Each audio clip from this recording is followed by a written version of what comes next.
Quando o Senhor restaurou a sorte de Sião, ficamos como quem sonha. Então a sua boca se encheu de riso. Então a nossa boca se encheu de riso, e a nossa língua de júbilo. Então entre as nações se dizia: grandes coisas o Senhor tem feito por eles. Com efeito, grandes coisas o Senhor tem feito por nós, por isso estamos alegres. Restaura, Senhor, a nossa sorte, como as torrentes do Neguebe. Os que com lágrimas semeiam, com júbilo ceifarão.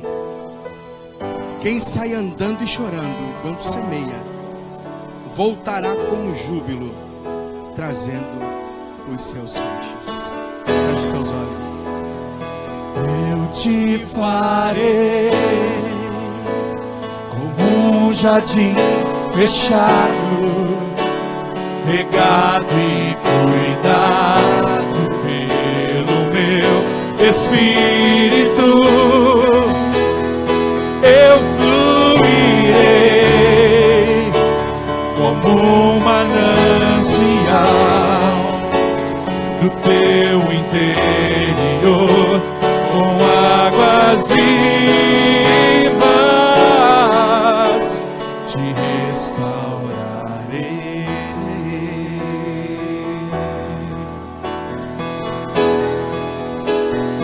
Para o meu louvor te restaurarei.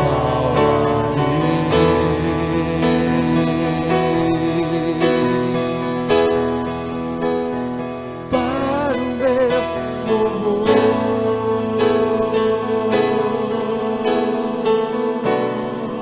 Obrigado, Jesus. Obrigado pela restauração, através desse sacrifício único, precioso. Obrigado, Deus, Pai amoroso, que cuida, que preserva, que conduz. Obrigado. Obrigado porque o Senhor cumpriu essa palavra que cantamos, cumpriu em nós. O Senhor nos resgatou. O Senhor nos restaurou para o louvor da sua glória. Obrigado, Senhor. Em nome de Jesus. Amém. Pode dar aplauso ao Rei.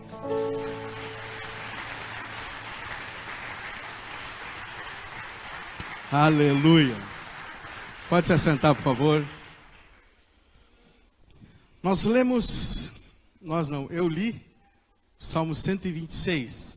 Eu gostaria que você abrisse a sua Bíblia, por favor, no Salmo número 126, o qual já lemos.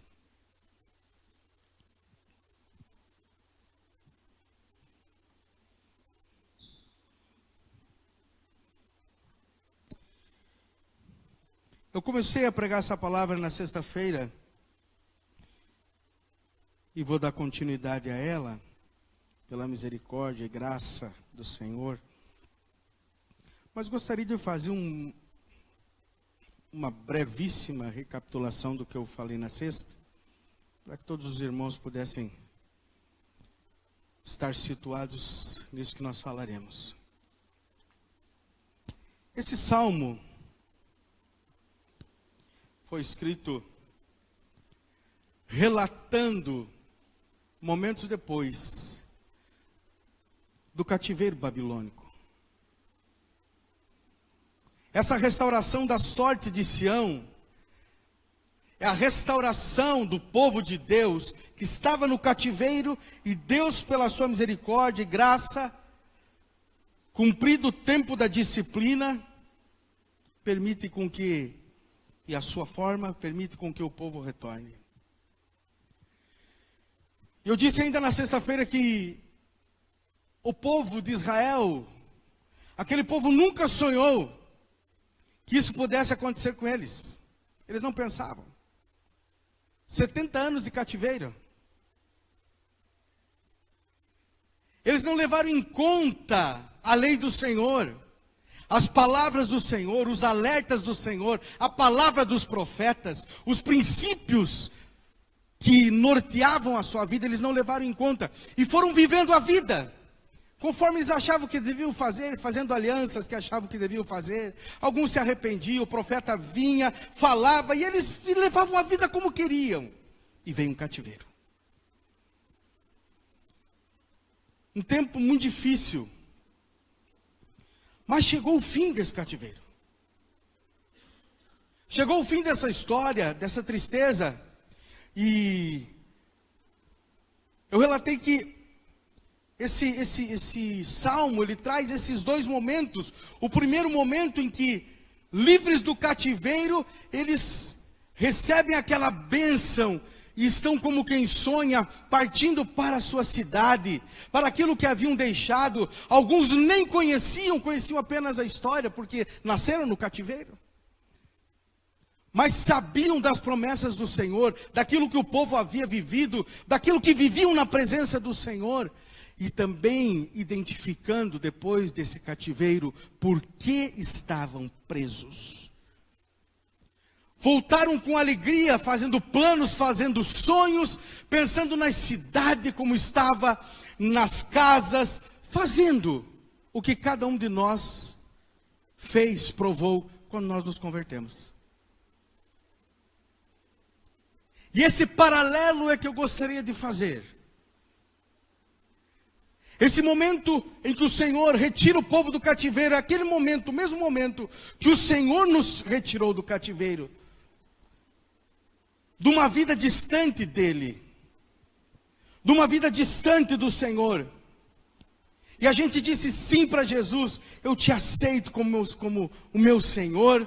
E se você não disse, você pode dizer hoje isso. Você pode tomar essa decisão hoje. Eu quero ser seu. Fato é que naqueles dias eu gostaria que você tentasse recordar como foram os dias da tua conversão, aqueles primeiros dias, aquelas primeiras semanas, aqueles primeiros meses, talvez aqueles primeiros anos, onde haviam sim as dificuldades, mas havia um conhecimento diferente, algo que foi revelado naqueles dias, que nos foi entregue, algo que mudou a nossa sorte. Você lembra daqueles dias? O dia que a tua vida mudou. Pela graça, pela misericórdia de Deus, e eu e você, nós estávamos como quem sonha.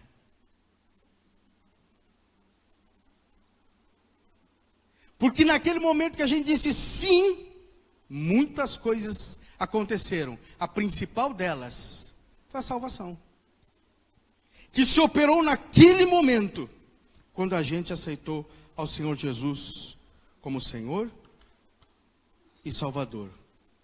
Quando a gente recebeu esse Jesus como Senhor e Salvador.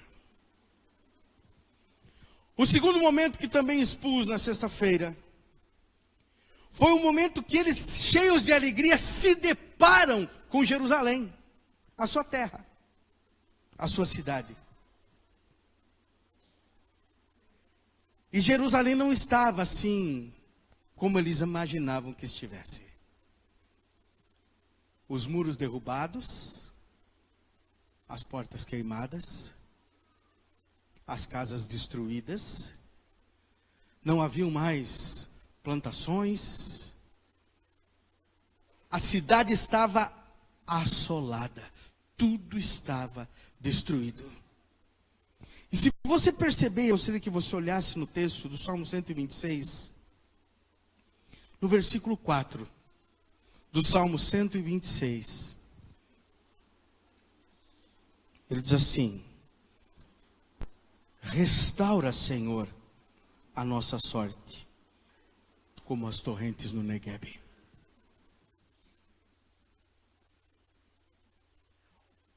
O verbo aí é outro. Num primeiro momento eles celebram a sua libertação, a saída do cativeiro. Num segundo momento, se deparando com a realidade, o verbo muda. e há uma petição e não uma declaração. Primeiro o Senhor restaurou, e no verso 4 é uma petição. Eles dizem: restaura, Senhor, a nossa sorte. E esse também é o momento que nós vivemos. Porque a salvação se operou, veio essa experiência marcante com o Senhor, mas nós fomos caminhando naquela alegria, e fomos descobrindo áreas da nossa vida em que estavam ainda em destruição. Aconteceu isso com você?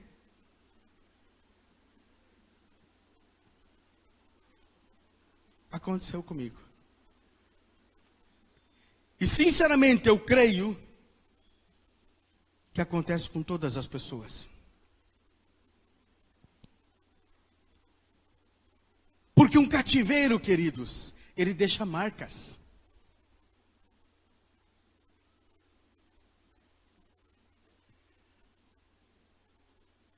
Eles se depararam com as marcas do cativeiro, seja neles, seja na sua geografia. Aquela vida que eles tiveram de desobediência aos princípios da palavra de Deus, os retirou da posse, do domínio da sua terra, e a sua terra foi destruída. Marcas daquele cativeiro. Consequências daquele cativeiro. Mas eles eram livres.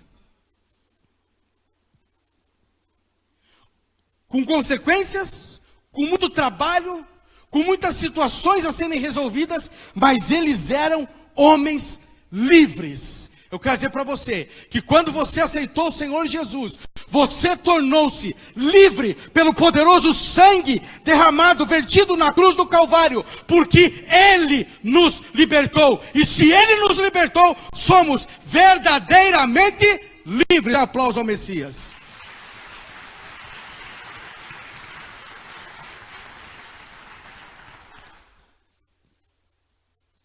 Então, há um comissionamento para todo cristão que decide viver a sua vida em construção ou em reconstrução. Existe uma chamada diária para estarmos reconstruindo o que um dia foi destruído. E quando eu estou dizendo aqui de coisas que foram destruídas, eu não estou falando de marcas da vida, eu estou falando do propósito eterno de Deus. É isso que precisa ser reconstruído na nossa vida. As marcas, elas foram acontecendo conforme nós fomos vivendo. E Deus em Cristo Jesus tem esse propósito de nos devolver aquilo que o Senhor sonhou, planejou desde o princípio. Você entende que o plano de Deus para mim e para você nunca mudou? O plano de Deus para o homem nunca mudou. E que esse projeto de restauração é diário, é contínuo, nunca vai parar. A palavra de Deus diz, eu já tenho citado bastante esse versículo. A palavra de Deus diz que a vereda do justo é como a luz da aurora, que vai brilhando, brilhando, brilhando, até tornar-se dia perfeito. Vereda é caminho. O caminho do justo, a vida do justo, é como a luz da aurora. Nós vamos sendo a cada dia restaurados, aperfeiçoados pelo Senhor. O Senhor vai curando essas marcas da nossa vida, as marcas do cativeiro, as marcas do tempo da escravidão. Isso nunca acaba. Talvez você tenha marcas no seu casamento, na sua vida familiar, nas suas finanças, na vida pessoal, no caráter, na vida espiritual, na reputação, na credibilidade. Áreas de destruição que com a decisão pelo senhorio de Jesus, elas não se apagaram. Ou se apagaram assim, automaticamente. Você aceitou a Jesus como seu Senhor e Salvador, e no mesmo instante, todos os teus problemas se acabaram. Foi assim? Não. Parece até que dá um efeito reverso, não é? Parece que o negócio complica ainda mais. É ou não é? Mas sabe o que é? É a luz do Espírito Santo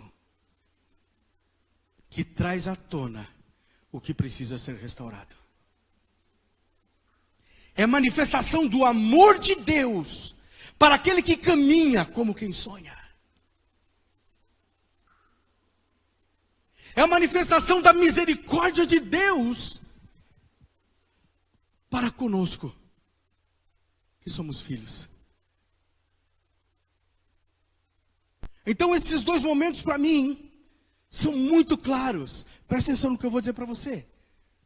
Deus não tem culpa de absolutamente nada do que está acontecendo comigo e contigo. Nada. Deus não gerou essas coisas. Fomos nós que geramos. Na inobservância dos seus princípios, na inobservância das suas palavras, na inobservância daquilo que deveríamos atentar, nós vamos entrando nesse emaranhado de cativeiros, e a nossa vida parece que vai ficando enrolada, mas nós queremos a bênção de Deus, mas tem algo que nos prende. Eu quero fazer isso, mas eu não consigo porque tem algo que me prende. Meu Deus, mas essa estrutura não me deixa caminhar. Meu Deus, mas aquela pessoa, aquela família, aquela situação não me deixa caminhar. Não, querido, é um cativeiro em que entramos e que não nos permite caminhar. Ninguém tem culpa.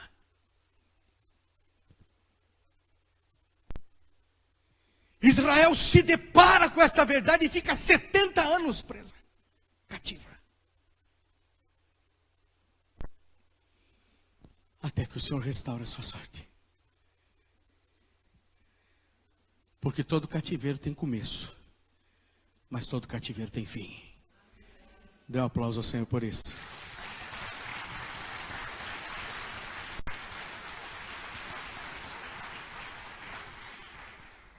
Desde que você decida sair dele. Poder, unção de Deus, misericórdia de Deus, amor de Deus para nos livrar, existe. E foi manifesta em Cristo Jesus, o Salvador.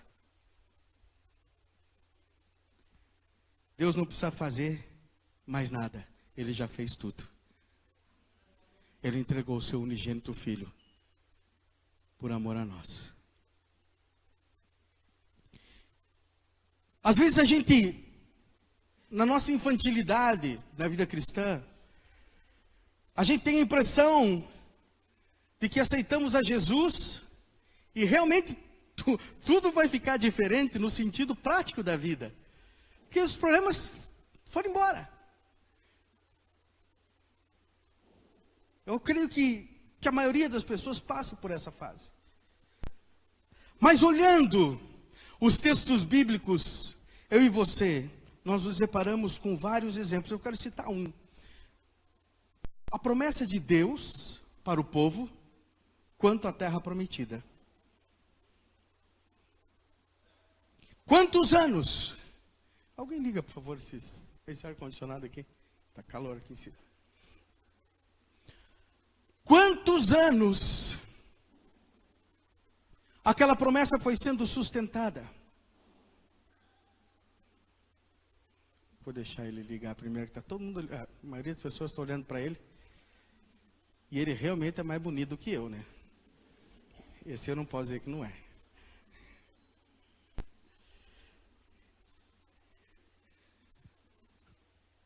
Obrigado, filho. Quantos anos? Eles andando com uma promessa, por causa de uma promessa, sonhando entrar naquela terra, até que eles chegam na terra. Chegaram ou não chegaram?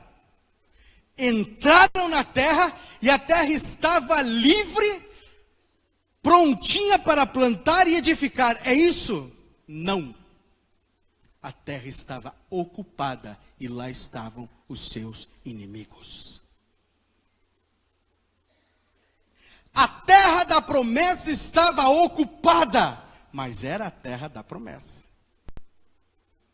Eles estavam dentro do território, mas ali haviam inimigos, e eles precisavam derrotar. Deus providenciou a salvação em Cristo Jesus. Esse ato não vai se repetir. É suficiente para tudo que nós precisamos, mas cabe a nós vencer os inimigos. Conquistar o território que Ele nos entregou, porque Ele já nos entregou. Nos levantarmos em autoridade para estabelecer todo o nível de conquista que Deus tem para mim e para você. Essa é a grande dificuldade que eu vejo que os cristãos enfrentam hoje. Por quê? Porque querem conquistar ou querem ter conquistado com a experiência do outro, com a guerra do outro, querem que outro conquiste, querem apenas desfrutar da terra. E não é isso que a gente vê na Bíblia. A Bíblia fala que veio a misericórdia, veio o poder de Deus, tirou do cativeiro, mas Jerusalém estava destruída. Precisava esforço daquele povo. De repente, se fosse eu e você, a gente diria assim: puxa vida, mas depois de tanto sofrimento, a gente tem que trabalhar para isso. Todo aquele cativeiro, olha a idade daquele. Olha, esse que nasceu no cativeiro não tem culpa nenhuma. Para que vai ter que trabalhar para isso? E nós vamos levantando os nossos argumentos para deixar de fazer aquilo que precisamos fazer, para estabelecer aquilo que o Senhor já conquistou na cruz do Calvário.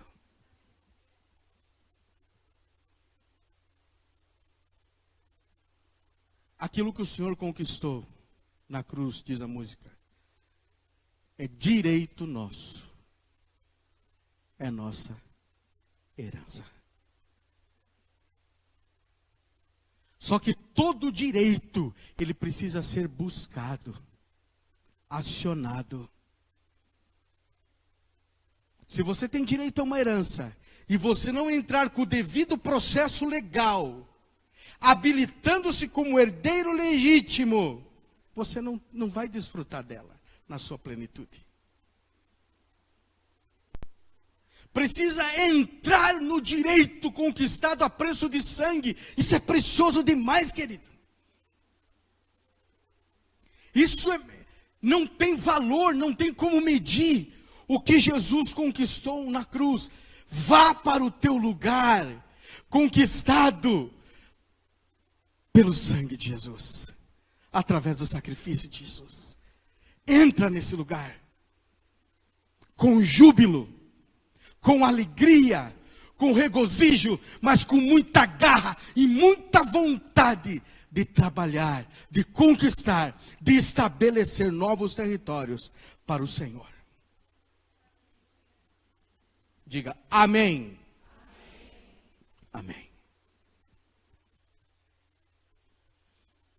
Para isso, ouça sempre a voz de Deus.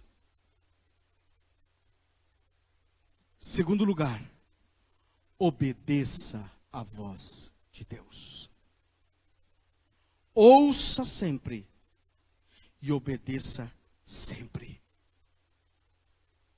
Terceiro lugar, creia sempre e sempre confesse os seus pecados.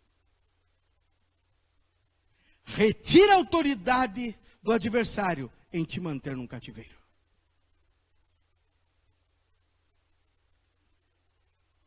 Dois, três, quatro, 5.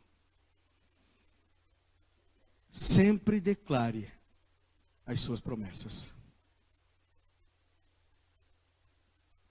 Por mais que pareça impossível, inatingível, aquele que prometeu é fiel para cumprir aquilo que ele prometeu. Dê um aplauso ao Messias.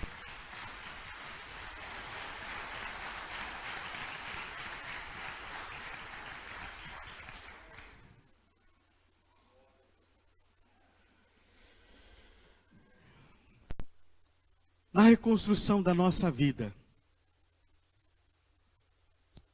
duas coisas são fundamentais. Preste atenção nisso, por favor. Arrependimento e confissão de pecados.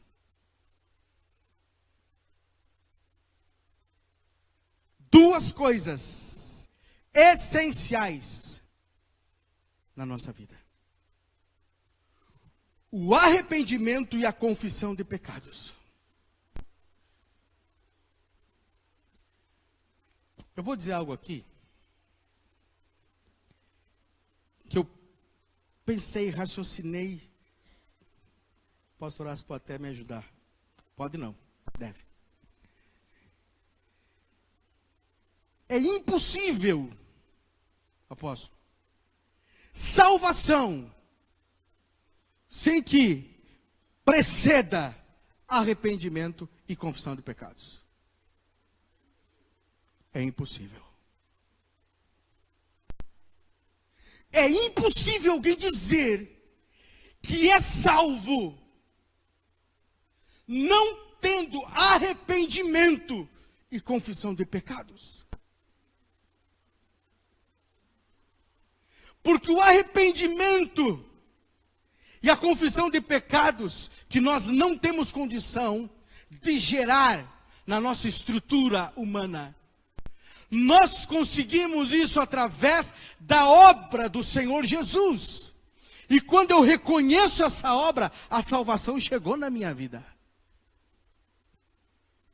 Então, toda postura cristã que não está conectada com arrependimento e confissão de pecados, pode ser, eu não posso fazer um julgamento quanto a isso, que tenha uma ausência da salvação genuína.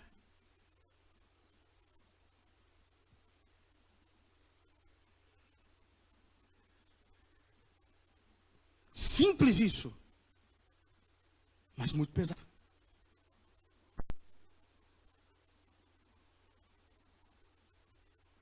Existe algo, sinceramente, pensa aí. Sinceramente, existe algo que você ainda não conseguiu se arrepender? Existe algo? Vou ajudar um pouco mais na tua avaliação. Existe uma prática de pecado voluntário na sua vida? Ficou mais forte, né? Se a prática do pecado é voluntária, aonde está o arrependimento?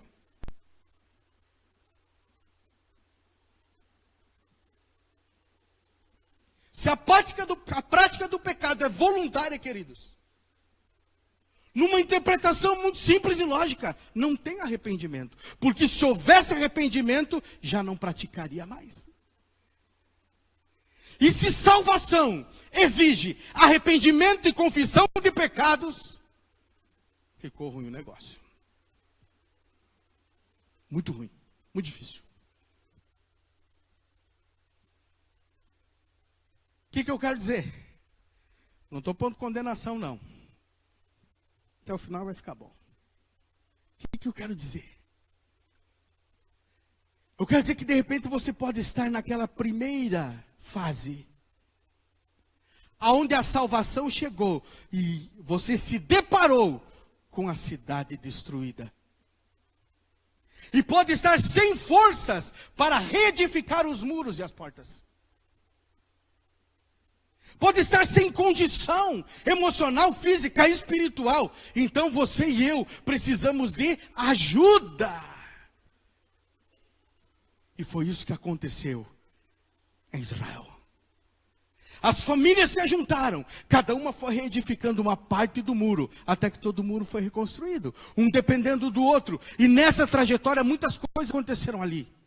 Coisas más que o povo fez e pensou. O povo de Deus. Mas essa edificação, ela foi subindo. Essa edificação foi tomando corpo, o pecado da nação foi sendo chorado.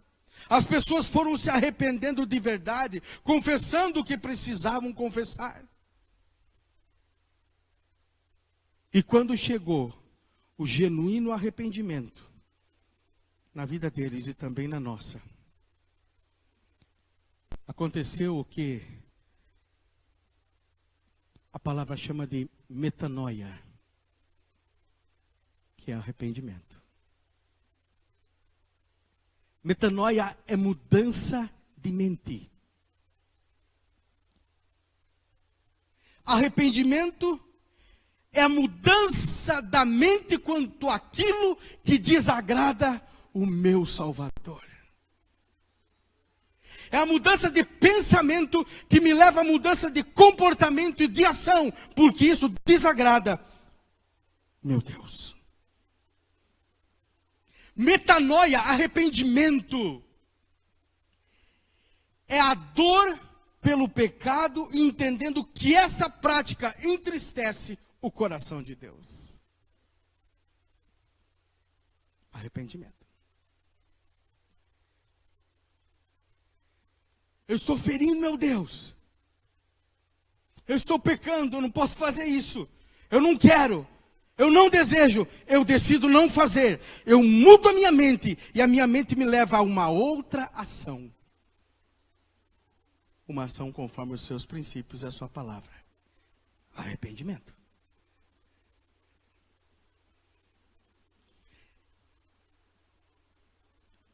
Arrepender-se exige uma identificação, uma individualização da minha prática. Porque a gente pratica alguns pecados assim na sua singularidade, na sua individualidade, né? Mas na hora de confessar, a gente confessa aquela multidão de pecados. Senhor, perdoa a minha multidão de pecados. Senhor, perdoa todos os meus pecados. Senhor, perdoa tudo aquilo que eu tenho feito. Sim, o que é que você tem feito? O que é que você tem praticado, que você precisa ir para Deus e Deus? Pratiquei isso, fiz isso. Chorando teu pecado, diz, Senhor, eu me arrependo. Muda a minha história, muda a minha mente. Metanoia, arrependimento. Eu copiei aqui uma parte da declaração de Charles Finney, que foi um evangelista que Deus usou tremendamente nos Estados Unidos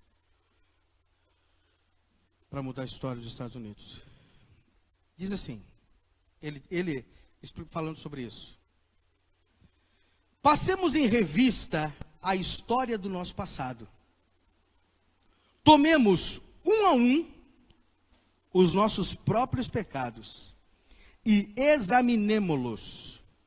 Não quero dizer que devemos dar um simples relance à vida passada, verificando que foi repleta de pecados, para então ir a Deus fazendo-lhe uma espécie de confissão geral e pedindo perdão. Não é assim. Temos que tomá-los um a um. Seria aconselhável tomar nota de cada um na medida em que nos lembramos. Devemos revê-los com o mesmo cuidado que um comerciante revisa os seus livros. E todas as vezes que nos vier à memória um pecado, acrescentemo-lo à lista. Confissões gerais de pecado não servem. Nossos pecados foram cometidos um a um, e até onde nos for possível apurá-los, devemos nos arrepender deles, um por um.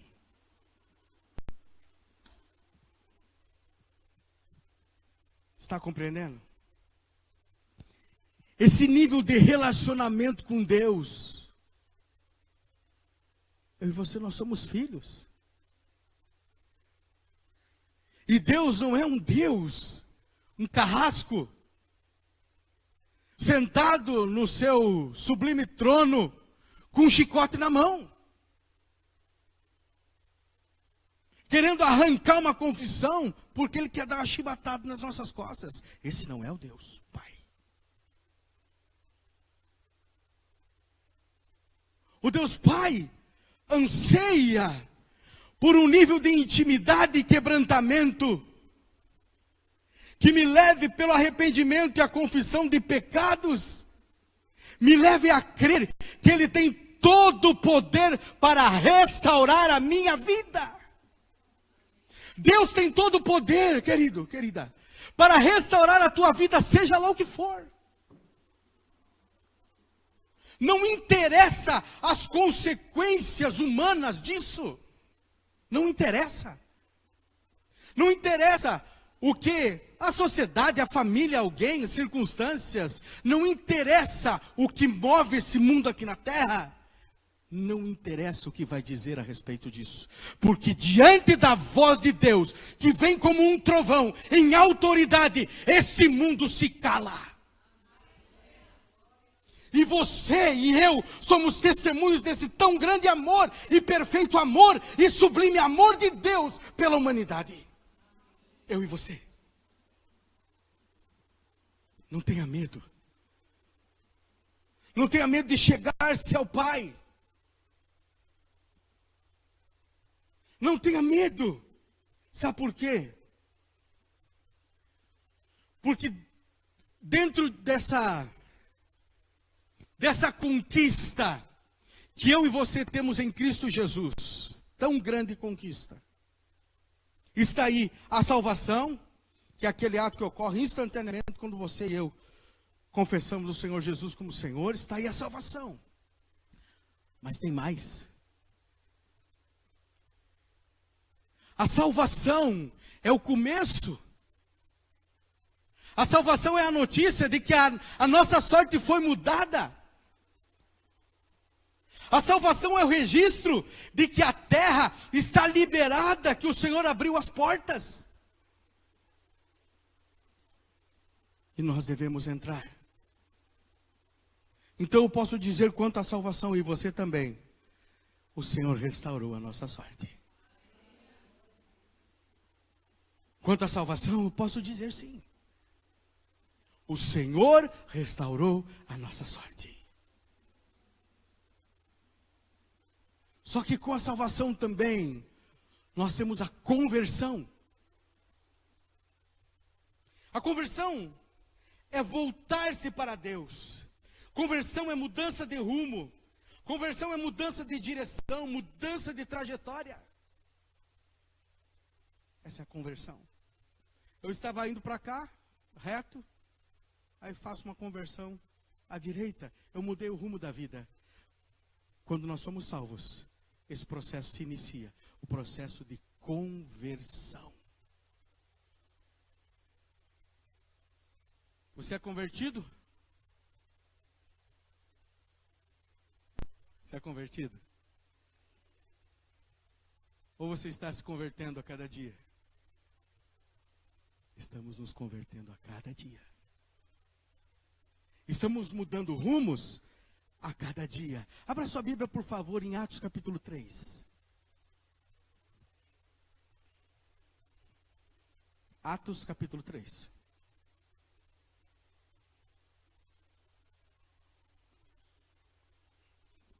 Verso 19.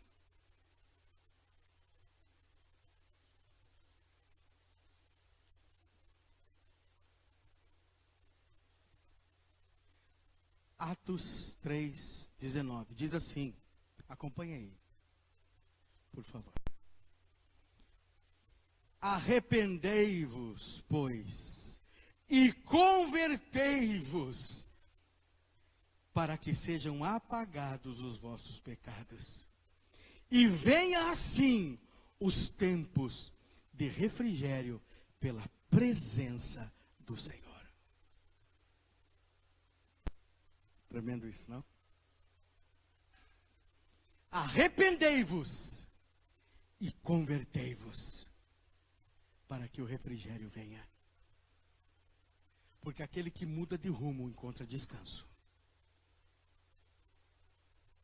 Aquele que muda de rumo encontra soluções, encontra outras saídas. Vamos avançar um pouquinho? 1 Pedro 2, 25. 1 Pedro 2, 25.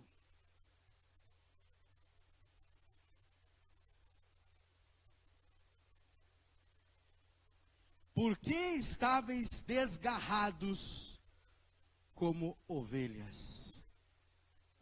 Agora, porém, vos convertestes ao pastor e bispo da vossa alma. Vos convertei-vos ao pastor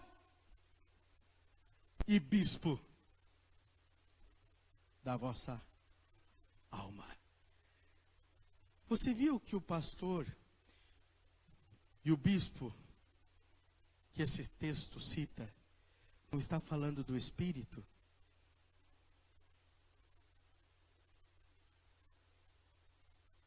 Está falando da alma. Porque na alma estão as nossas decisões. Na alma estão os nossos desejos. Na alma estão as nossas razões. E elas precisam ser dirigidas pelo pastor. O bom pastor. Nós já vamos falar do Espírito. Então, quanto à conversão, nós podemos dizer: restaurou o Senhor a nossa sorte. Podemos ou não podemos? Todos os dias. Porque eu tenho certeza que você é uma pessoa muito melhor do que há um ano atrás. Não é? E do que há 5 anos, então? Melhorou muito, melhorou? Você melhorou muito, com certeza.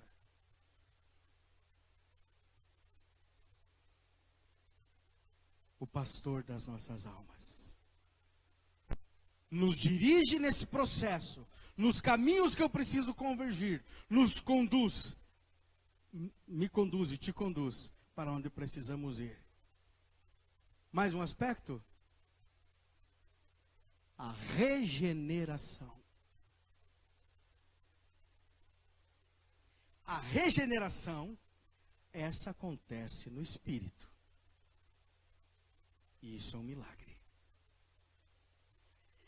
Regenerar é gerar de novo. É gerar novamente. Regenerar é dar novo nascimento. Isso aconteceu no nosso espírito. A regeneração ela acontece uma vez, porque a obra do Senhor ela é única na nossa vida. Ele entrou na nossa história, nós somos regenerados. Abra sua Bíblia, por favor, em 1 Pedro, capítulo 1. 1 Pedro, capítulo 1.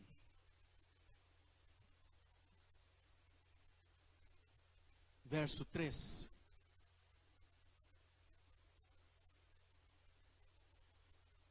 Primeira Pedro, capítulo 1, verso 3. Diz assim: Bendito seja o Deus e Pai de nosso Senhor Jesus Cristo, que, segundo a sua grande misericórdia, nos regenerou. Ou, algumas versões estão dizendo aí, gerou novamente. Nos regenerou para uma viva esperança, pela ressurreição de Cristo Jesus dentre os mortos. A nossa regeneração, o nosso novo nascimento ocorreu pela ressurreição de Cristo Jesus dentre os mortos. Morreu a nossa morte e vivemos a vida nele. Mais um texto para daí você aplaudir? 1 Pedro 1, 23.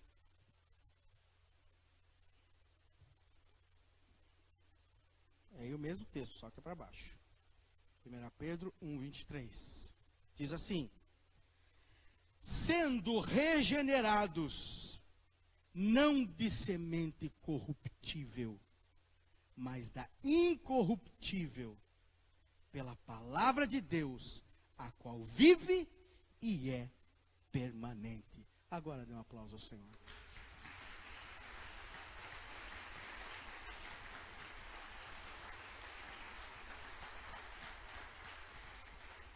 O novo nascimento é no Espírito. A regeneração é no Espírito. E o Espírito de Deus é que faz isso no nosso espírito. E nós temos uma nova vida em Deus no Espírito. E essa vida em Deus, no Espírito e pelo Espírito, a Bíblia diz, é de uma semente incorruptível. A nossa humanidade não toca, os nossos desejos não tocam, a nossa vida não tem poder de tocar. É incorruptível.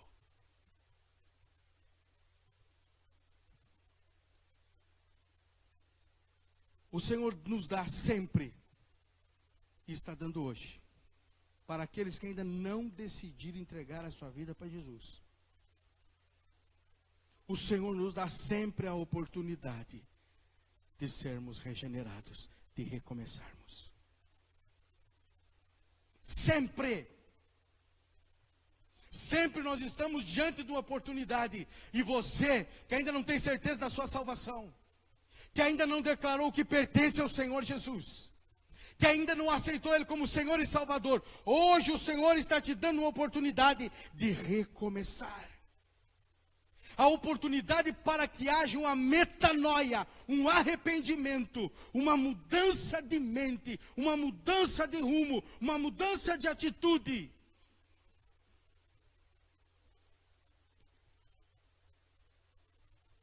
Teu dia é hoje. E o meu também.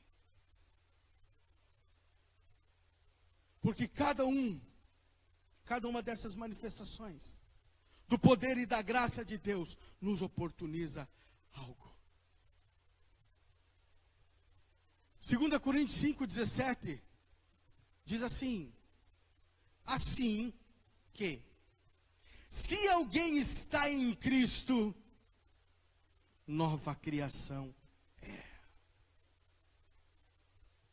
Se alguém está em Cristo, aconteceu uma metanoia na sua vida, uma mudança de mente. A semente que está dentro dele é incorruptível. O seu espírito foi regenerado, ele é nova criação. E o texto segue com uma clareza incomum.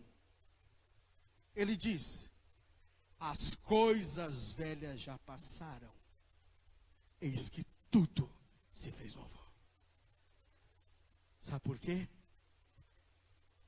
Porque uma nova vida exige uma nova pessoa. Dê um aplauso ao Messias.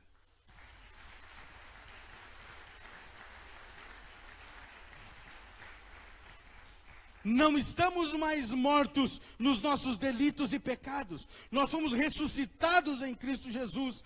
Com Ele nós ressurgimos, fomos regenerados, fomos gerados de novo. Eu e você temos a identidade dos céus. Somos filhos de Deus. Filhos de Deus. Mas tem mais. Ainda tem a justificação.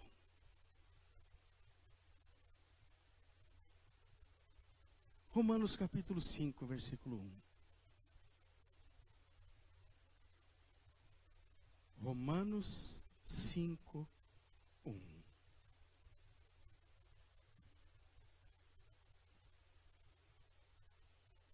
Diz assim: tendo sido, pois, justificados pela fé, temos paz com Deus, por nosso Senhor Jesus Cristo.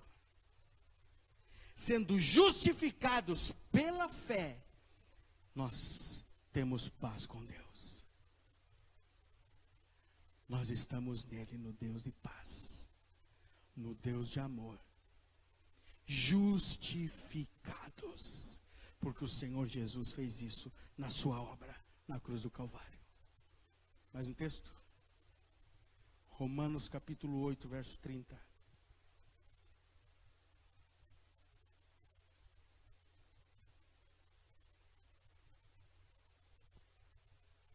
Eu estou pedindo para você olhar todos esses textos, para você ter certeza do que eu estou falando. Para a palavra de Deus gerar o efeito que só ela pode gerar. Diz assim: e aos que predestinou, a estes também chamou. E aos que chamou, a estes também justificou. E aos que justificou, a estes também glorificou.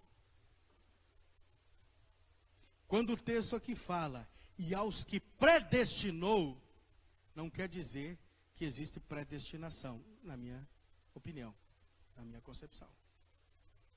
Não existe os predestinados, não. Essa predestinação aqui é para todos. Predestinação para a salvação. Todos estamos predestinados à salvação.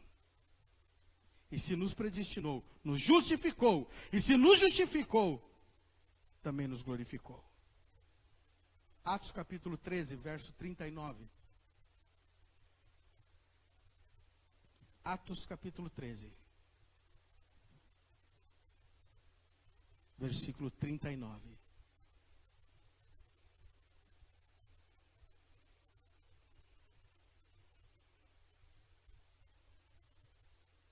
Atos 13, 39. E de tudo o que, pela lei de Moisés, não pudeste ser justificados, por ele é justificado todo aquele que crê. Eu e você.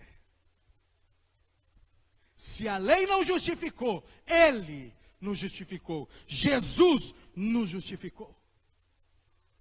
Porque justificação é um ato puramente judicial, no qual Deus, o juiz, nos perdoa e nos declara isentos de toda a culpa passada. Nos declara livres da condenação. Puramente judicial, no qual Deus, o juiz, nos perdoa e nos declara isentos de toda a culpa passada. Nos declara livres da condenação. Puramente judicial, no qual Deus, o juiz, nos perdoa e nos declara isentos de toda a culpa passada. Nos declara livres da condenação. Puramente judicial, no qual Deus, o juiz, nos perdoa e nos declara isentos de toda a culpa passada. Nos declara livres da condenação. Puramente judicial, no qual Deus, o juiz, nos perdoa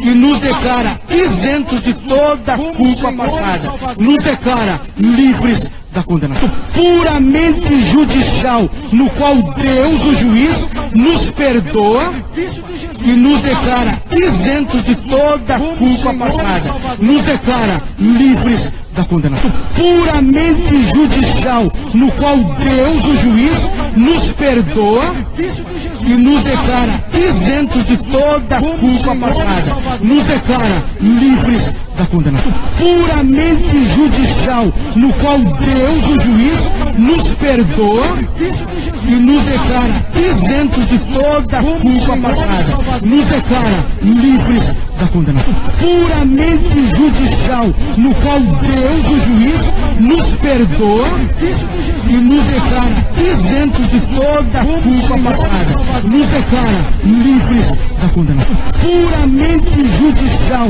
no qual Deus, o juiz, nos perdoa e nos declara isentos de toda culpa passada. Nos declara livres da condenação.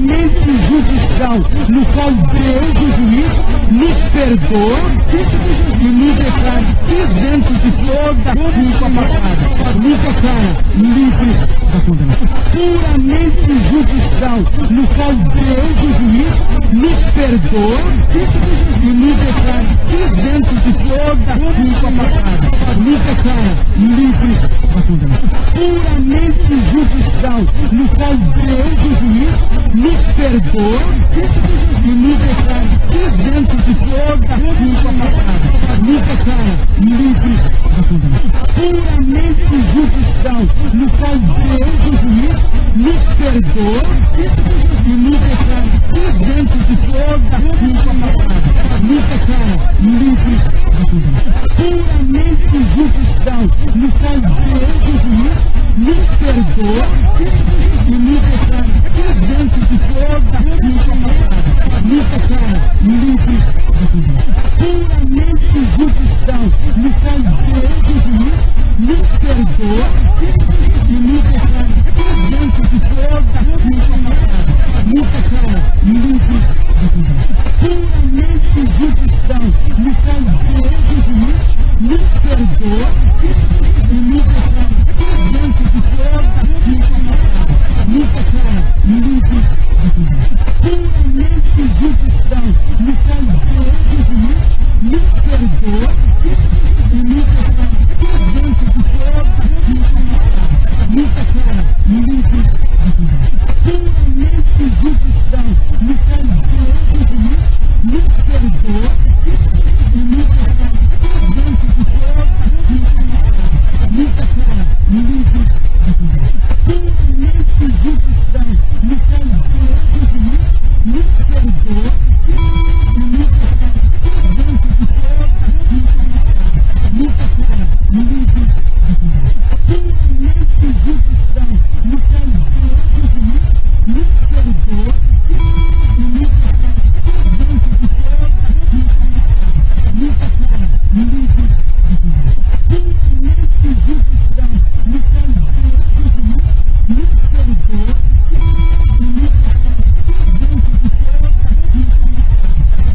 Não vos conformeis com esse século, mas transformai-vos pela renovação do vosso entendimento. Não vos conformeis para saber, para entender, mas transformai-vos pela renovação do vosso entendimento.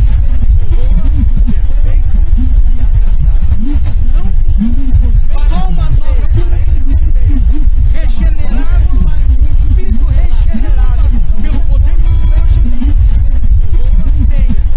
Mente de Cristo, transformação, só uma nova pessoa, regenerado no Espírito regenerado pelo poder do Senhor Jesus.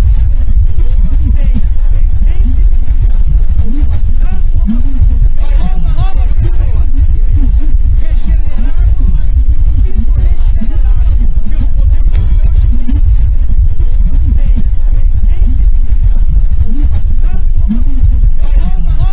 Eles estão misturados com os conceitos mundanos de vida, de boa conduta e etc.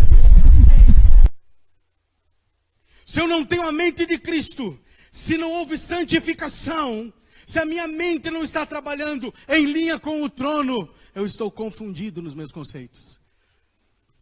Eu estou confundindo na minha postura. E me perdoe falar tanto disso, mas é quando meio escandalizado mesmo. Aí, eu visto o que eu quero. Eu bebo o que eu quero, eu como o que eu quero, eu olho o que eu quero, eu ouço o que eu quero, eu falo o que eu quero. E geralmente eu faço grandes bobagens em tudo isso aí. Aí nós vemos pessoas, homens e mulheres de Deus, filhos de Deus, filhas de Deus, fazendo o outro pecar. Pecando contra o seu próprio corpo. Por mais que a gente esteja incansável nesse púlpito, falando,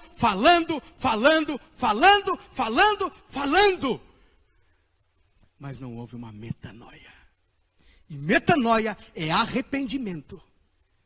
E uma ação diferente na minha vida expressa o arrependimento. Porque arrependimento dá fruto. Não são concepções ou conceitos, querido. É a palavra de Deus, a convicção, a santificação, a postura diante de Deus que estabelece isso. Vamos ler mais um texto? Gálatas capítulo 5, versículo 24. Gálatas 5, 24.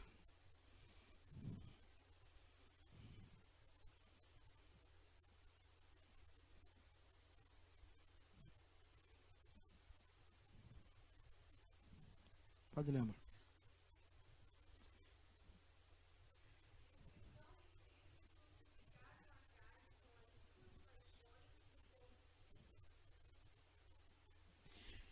E os que são de Cristo, quem teve na minha célula lá na semana passada já ouviu esse texto, né? Falamos sobre ele. E os que são de Cristo crucificaram a carne com as suas paixões e seus desejos, suas concupiscências. Os que são de Cristo crucificaram a sua vontade, a sua alma. Quem pastoreia a tua alma? Nós lemos aqui o texto. O Senhor Jesus. É mesmo? E por que tanta alma expressa no nosso cotidiano? Em coisas simples da vida cristã.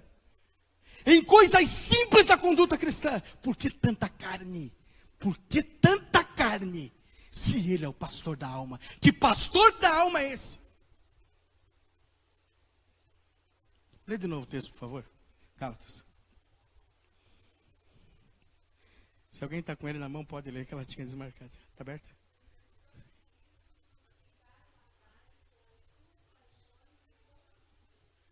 Os que são de Cristo, assim agem. A santificação,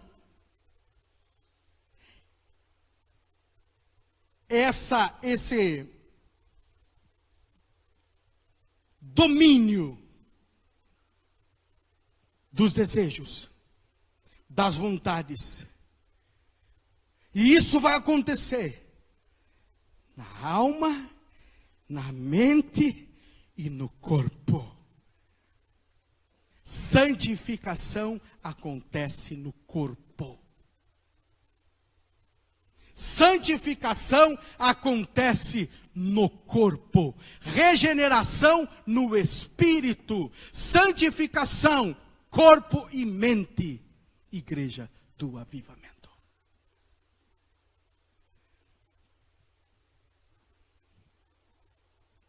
Essa é a obra do Senhor. A salvação pelo precioso sangue de Jesus traz para mim e para você plena condição de vencermos as inclinações da nossa carne.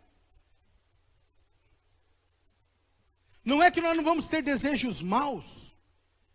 Não é que nós não vamos querer fazer coisas que a gente fazia antes, não é? Nós vamos ter, são as inclinações da nossa carne. Mas você e eu, nós somos nova criação. Não foi isso que vimos até agora? Nós temos a obra do Senhor Jesus que mudou a nossa sorte. Diga aleluia. Saiu fraquinho. A obra do Senhor Jesus mudou a nossa sorte. Melhorou. Você entende? Celebre essa mudança da sua sorte todos os dias. Honre essa mudança da sua sorte todos os dias. Porque esse sacrifício foi difícil para Deus e para o Senhor Jesus. Foi difícil, queridos. Esse posicionamento, é claro que foi. A santificação, ela é posicional e ela é processual. Estou na sala da escola de líderes, né, hoje. Ela é posicional, porque ela nos retira do estado, da posição, do status. Fosse direito de dizer, do status quo, do estado anterior. Ela nos retira desse estado, mortos nos nossos delitos e pecados, e nos dá um outro estado, vivificados, regenerados, salvos, santificados pelo precioso sangue do Senhor Jesus. Dê um aplauso a Ele.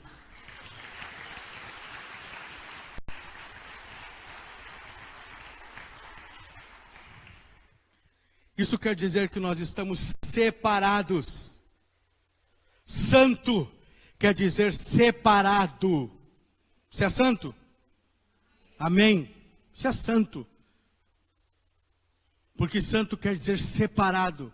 Você é separado para o louvor da glória do teu Deus, do nosso Deus. Dê mais um aplauso ao Senhor.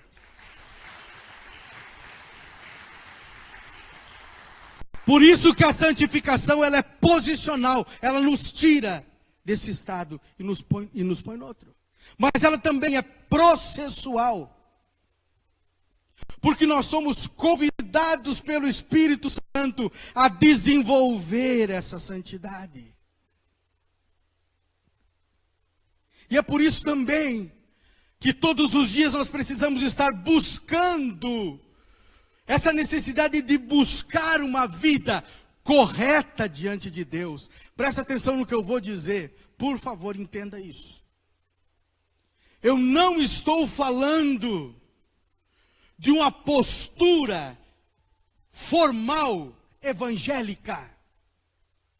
A postura do ele não pode isso, não pode aquilo, não pode aquele outro, porque nós podemos todas as coisas. Todas elas nos são lícitas, todas as coisas. Mas nem todas as coisas convêm ao cristão. Entenda que não existe como qualquer pastor, qualquer pessoa, qualquer mentor espiritual dizer para você, você não pode fazer isso, porque você é livre. Ele te tirou do cativeiro. Você é livre. Eu e você, nós somos livres para decidir por Ele. Então tudo que nós fazemos nesse processo de santificação, nós não fazemos porque existe uma normativa, porque existem regras de uma instituição que diz não posso isso, não posso aquilo, não posso aquele outro. Não existe isso. O que existe é uma postura de convencimento pelo Espírito de Deus, que eu sou filho de Deus, templo do Espírito Santo, e vou glorificar a Ele com tudo que sou, com tudo que tenho, com tudo que faço, com tudo que falo, com tudo que visto, com tudo que como, com tudo na minha vida, como disse o Pedro aqui no início. Tudo para Ele. É uma posição cristã, madura, firme, para honrar ao Senhor. Isso é santificação. Eu acho que já adiantei a palavra para os líderes domingo. É por aí. Mas é para toda a igreja. Abra sua Bíblia, por favor, em João capítulo 17.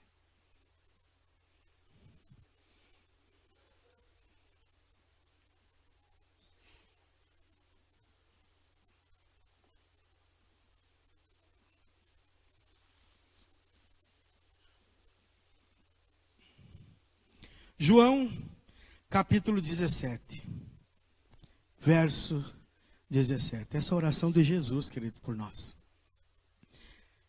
E João 17, 17, Jesus disse assim: santifica-os na tua verdade. A tua palavra é a verdade. Olha a intercessão de Jesus. Rogando a Deus que nos santificasse através da sua palavra. O que eu estou dizendo aqui desde o início desse culto é palavra, palavra, palavra, palavra. O que nós temos pregado é a palavra. O Senhor disse: santifica-os na tua verdade. A tua palavra é a verdade. Aqui está a verdade, querido. Essa é a verdade. Sem ajustes, sem interpretações das mais variadas, essa é a verdade. Se você tem uma conduta ainda que não condiz com esse padrão que estamos estabelecendo aqui, eu gostaria que você trouxesse a palavra da verdade que respalda essa conduta, que respalda esse sentimento, que respalda esse posicionamento. Qual é a palavra que respalda? A palavra do Senhor é a verdade. Não esqueça que Jesus é o verbo. Ele é a palavra. E ele disse: eu sou a verdade. 1 Tessalonicenses 5, 23. E esse é o último versículo. 1 Tessalonicenses 5, 23.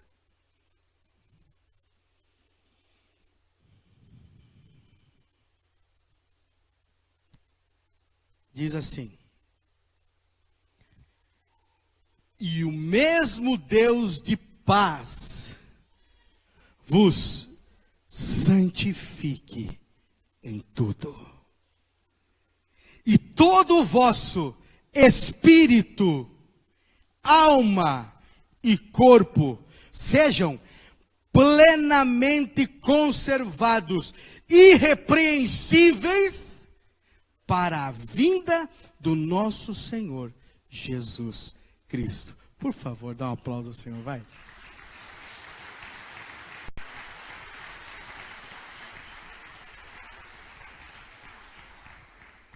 E o mesmo Deus de paz nos santifique, te santifique em tudo, diz a palavra. E não satisfeito ainda com isso, ele diz: e o espírito, e a alma, e o corpo, a integralidade da existência humana, a tríade humana, sejam plenamente conservados, irrepreensíveis. Isso aqui não é depois da morte, queridos. Isso aqui não é depois da morte, é agora. Espírito, alma e corpo irrepreensíveis para a vinda do nosso Senhor Jesus Cristo. Plenos, completos, não porque podemos alguma coisa, não porque temos condição de alguma coisa, mas porque o Senhor Jesus venceu na cruz e nele podemos tudo, porque ele é que nos fortalece para todas essas coisas, em nome de Jesus. Amém, amém e amém. Coloque-se em pé, por favor.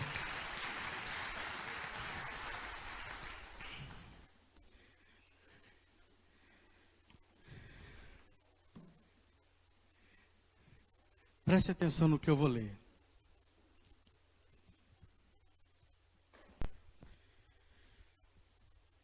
Quando o Senhor restaurou a sorte de Sião, ficamos como quem sonha. Então nossa boca se encheu de riso, nossa língua de júbilo. Então entre as nações se dizia: grandes coisas tem feito o Senhor por eles. Com efeito, grandes coisas fez o Senhor por nós, por isso estamos alegres. Restaura, Senhor, a nossa sorte, como as torrentes do Neguebe. Os que com lágrimas semeiam, com júbilo ceifarão. Quem sai andando e chorando, enquanto semeia, voltará com júbilo, trazendo os seus feixes.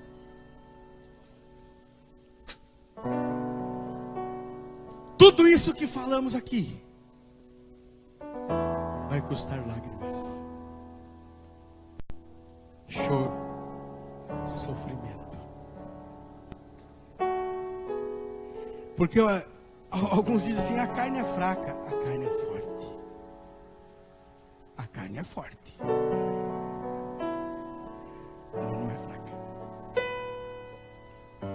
Tudo isso aqui é porque o Senhor Jesus morreu na cruz, nos fortalecendo,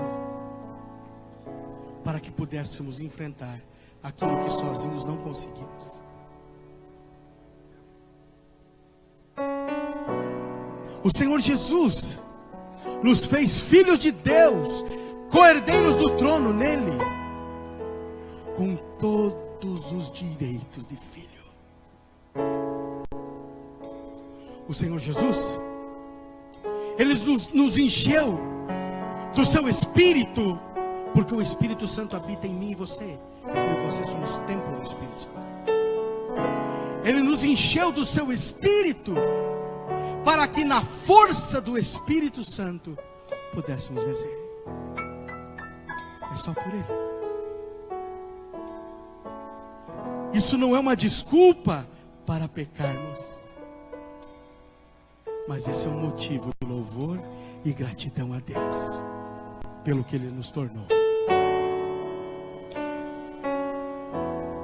Eu sei que se eu fizesse um apelo aqui para pessoas virem aqui na frente, não teria uma pessoa que ficaria aí.